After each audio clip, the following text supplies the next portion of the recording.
रात का समय था। चारों तरफ सन्नाटा पसरा हुआ था।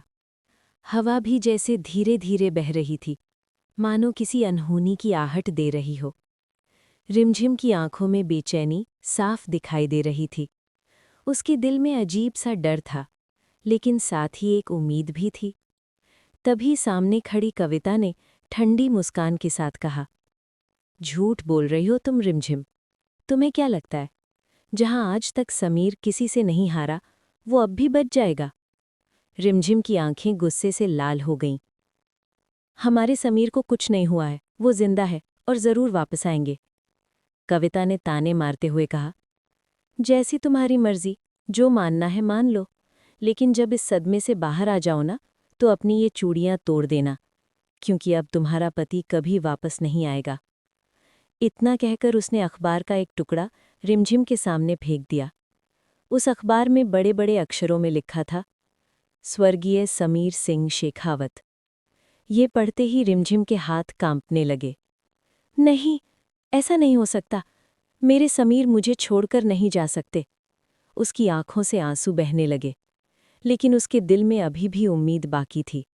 वो आसमान की तरफ देखते हुए बोली, गणगौर माता, आपके रहते मेरे सुहाग को कुछ नहीं हो सकता।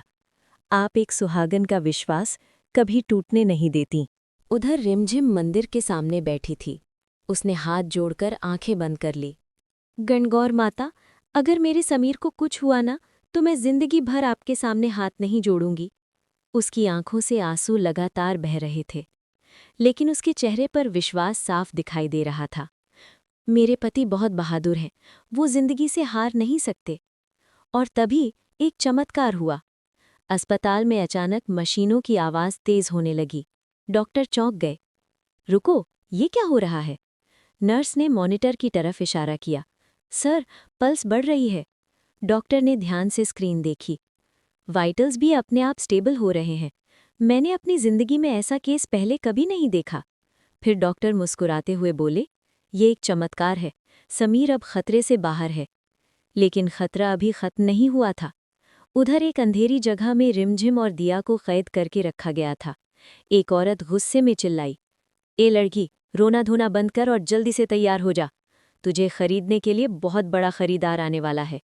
दिया डरते हुए बोली, मेरे साथ जबरदस्ती करने की कोशिश मत करना, मैं किसी की कठपुतली नहीं बनूंगी। औरत ने बंदूक निकालते हुए कहा, या तो खुद बिक जाओ, वरना मैं तुम्हें लाश बना दूंगी। तभी रिमझिम आगे आई। ठीक है, हम तैयार हो जाएंगे। लेकिन उसकी आंखों में डर नहीं, बल्कि एक योजना थी। उधर अस्पताल में समीर को होश आ गया था। राजवीर ने उसे लोकते हुए कहा, समीर, तुम अभी कहीं नहीं जा सकते, तुम बहुत घायल हो। समीर ने धीमी आवाज में कहा, मैं आराम नहीं कर सकता, रिमझिम मेरा इंतजार कर रही है। राजवीर ने कहा, अगर जाना ही है तो हम पुलिस के साथ जाएंगे। समीर ने दृढ़ आवाज में कहा, नहीं, इस बार रिमझिम को बचाने वही जाएगा जिसका वो इंतजार कर रही है। दुश्मनों की साजिश। उधर तस्करों का गिरोह एक बड़े सौदे की तैयारी कर रहा था। उनमें से एक आदमी बोला, दुबई का बहुत बड़ा शेख आ रहा है, उसे जिद्दी लड़कियां बहुत पसंद है। दूसरा आदमी हंसते हुए बोला, रिमझिम बिल्कुल वैसी ही है। उन्हें क्या पता था, जिस शेख का वो इंतजार कर रहे थे, वो असल में समीर और राजवीर की चाल थी। आने वाला तूफान। समीर ने बंदूक उठाते हुए कहा, जब बात अपने लोगों की रक्षा की हो तो शेखावत खून की नदियां बहा देते हैं। राजवीर मुस्कुराया, आज दुश्मनों को पता चल जाएगा कि सच्चे प्यार की ताकत क्या होती है। और फिर दोनों दुश्मनों के अड्डे की तरफ बढ़ गए। उधर रिमझिम आसमान की तरफ देखकर बोली, समीर, मुझे पता है तुम जरूर आओगे। रात गहराती जा रही थी। आसमान में बादल छा चुके थे और हवा तेज चलने लगी थी। ऐसा लग रहा था जैसे प्रकृति खुद किसी बड़े तूफान की तैयारी कर रही हो। उधर उस सुनसान हवेली के अंदर, जहां रिमझिम और दिया को बंद करके रखा गया था, माहौल डरावना था। चारों तरफ अंधेरा, बदबू और पहरेदारों की कड़ी निगरानी। दिया एक कोने में बैठी रो रही थी। दीदी, हमें यहाँ से कोई नहीं बचा पाएगा, हमें बेच दिया जाएगा। रिमझिम ने धीरे से उसका हाथ पकड़ा। दिया, डर मत, जब तक मेरा विश्वास जिंदा है ना, तब तक कुछ भी गलत नहीं होगा। दिया ने हैरानी से पूछा, लेकिन दीदी, आप इतने यकीन से कैसे कह सकती हैं? रिमझिम की आंखों में चमक आ गई, क्योंकि मेरा समीर जिंदा है। समीर की वापसी।